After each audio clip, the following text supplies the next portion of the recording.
My name is Dwayne Jeffrey. I live in Gas City, Indiana. I'm out of Local 615. I'd heard that they'd built a new plant in Mexico. I'd heard that probably 2 years before they actually closed the plant down. So I thought that's not going to happen anyway, but eventually it did.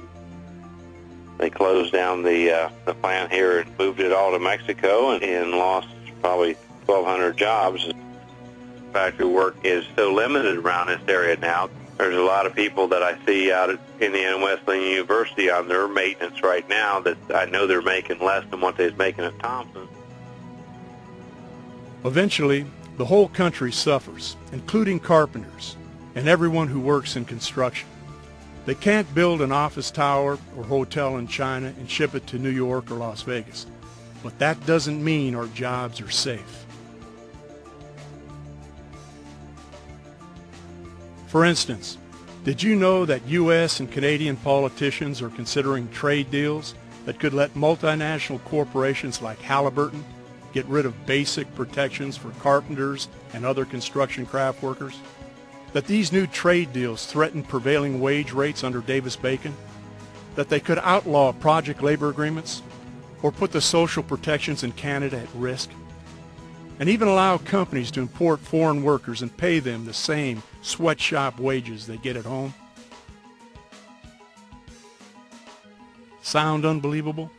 Well, a few years ago, who would have believed that U.S. and Canadian auto, TV, and cell phone companies would lay off millions of North American workers and shift production overseas where workers make 1/10 or less of what they make here? This is a story that big corporations and many politicians in Washington and Ottawa don't want you to hear. It's a story we all need to know about. Here to tell it is Jeff Faux, one of the country's leading experts on globalization and what it means for working people.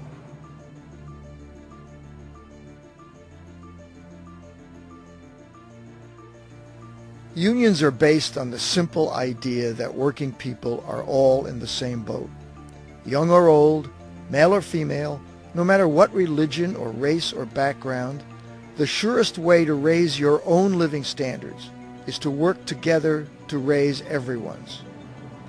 It took years of struggle, but by the middle of the 20th century, American corporations came to accept the fact that they needed their workers, both to make the products and to buy them.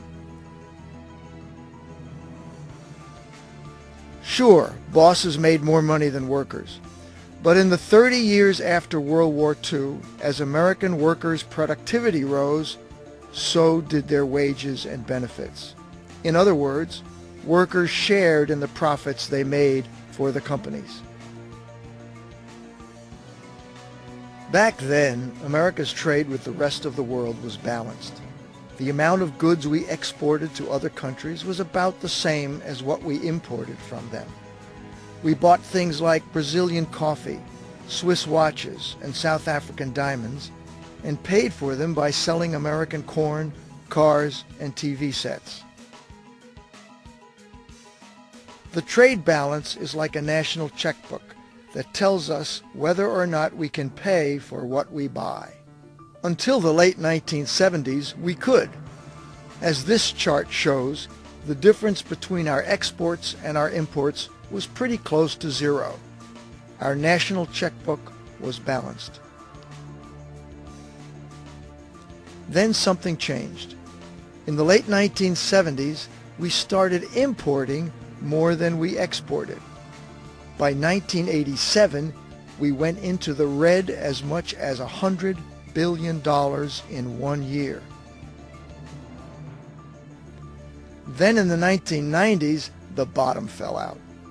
And by 2006, the U.S. was falling behind to the tune of $800 billion a year.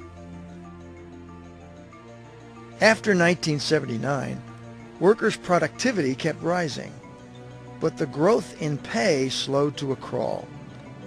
The average worker in 2006 made only 2% more, adjusted for inflation, than the average worker in 1979. So, very little of the new wealth created by American workers made it into their paychecks.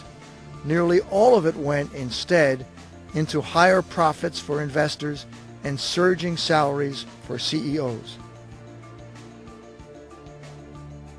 Carpenters and other construction craft workers also took a hit. Construction workers' average hourly wages, adjusted for inflation, actually fell 23% since 1973. Of course, carpenters who are union earn a lot more than carpenters who aren't. What was going on? Something called globalization.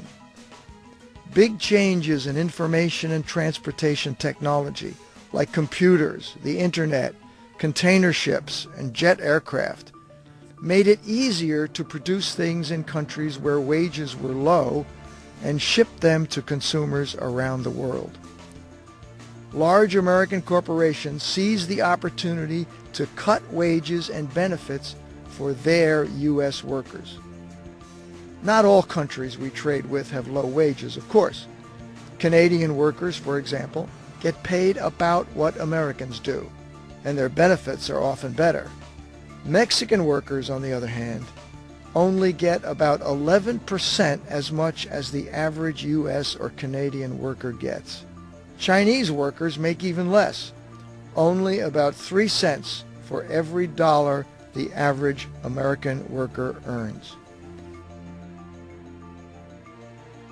In order to cash in on this cheaper labor, big business pressured the government to allow them to flood the U.S. market with goods from low-wage countries. They did it with so-called free trade agreements. For working people, these deals have turned out to be anything but free. These deals began rolling out in 1994 with NAFTA, the North American Free Trade Agreement between Mexico, Canada, and the United States. We joined the World Trade Organization in 1995, opening up the U.S. to imports from dozens more nations. Since then, the number of WTO member countries has doubled. Washington added China as a member in 2000, enabling Chinese imports to flood the U.S., destroying jobs and undercutting wages. Even trade deals with countries where wages are comparable to ours, like Canada, Western Europe, and Japan, put America at a disadvantage.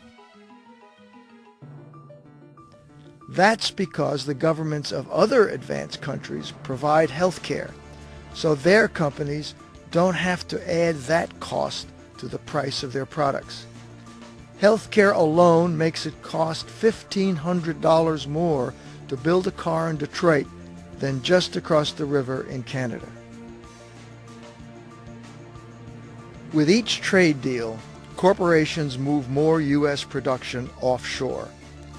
About half of all manufacturing capacity of American-owned corporations is now overseas. At least 3 million U.S. jobs have been lost, and imports keep rising. Just the threat of moving is enough to force pay cuts and benefit cuts, and undercut efforts even to join a union at all. What about those cheaper prices for imports? Isn't that a plus for workers? Not much. Cheaper prices only add up to about $50 per year for every American. Polls show that most Americans would rather have job security than, say, cheaper sneakers.